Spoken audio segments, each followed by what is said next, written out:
Kevin? Ano ba? Eh, nasa maleta na nga eh. Nako. Nakita mo ba yung sir mo na nag-iempake? Hindi po, ma'am eh. Pero sabi po ni Dodong, nakita niya kanina si Sir na inilalagay yung mga maleta sa kotse.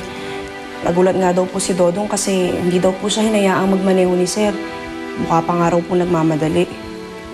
Ha? Eh, saan pupunta? Sinabi ba? Hindi raw po sumagot si Sir, sabi ni Dodong. Baka biglaan yung lakad ni Kevin. Out of town, business-related. Is that the first time it happened? Alam ko, pero ngayon lang ho siya umalis nang hindi nagpapaalam. Tsaka ho, ang dami niyang hundalang damit. Parang feeling ko magtatagal siya. Yeah. You're still here. Opo, sinasamahan ko si Stella. But this is a family discussion. Ma, matalik na kaibigan ko si Edgy. Hindi na naman ho siya iba sa akin eh. But he's not my friend. At ayaw na ayaw ko yung bigla na lang may sumasabat habang nagsasalita ako. Shh, don't worry, my friend. Sige na, e-exit na lang ako, ha? Okay? Bye, Reyna. Bye. Bye.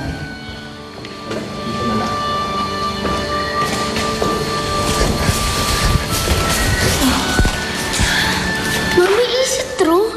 Nasa ospital si Daddy? Ha? Sino nagsabi sa'yo? Narinig niya kayo kanina na nag-usap ni Sir AJ. Ayan.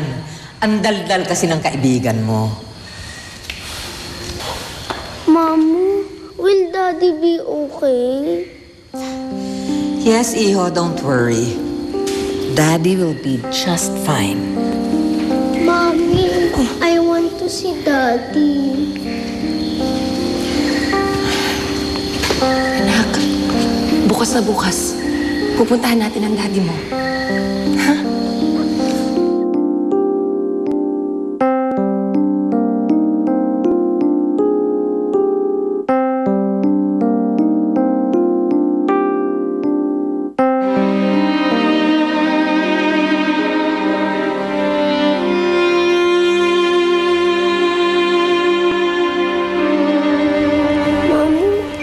Is Daddy sleeping? He's not sleeping, Iggy. He's sick. Daddy, wake up! Wake up!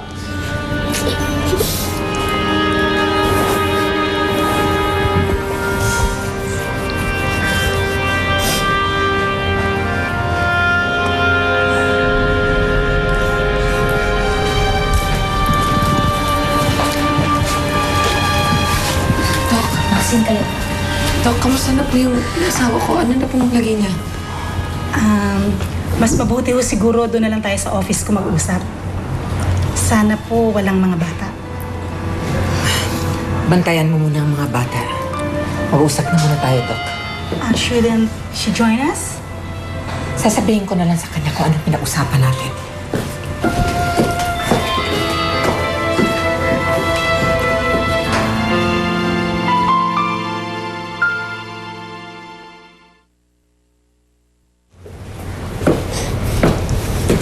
Ma,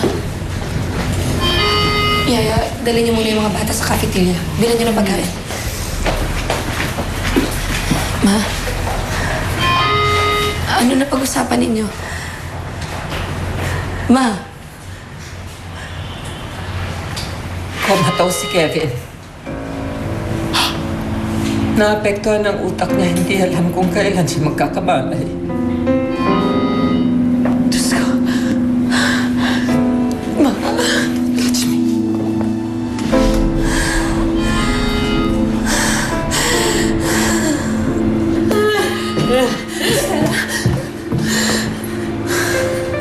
Tia, how's Kevin? Dina. Bad news. He's in a coma.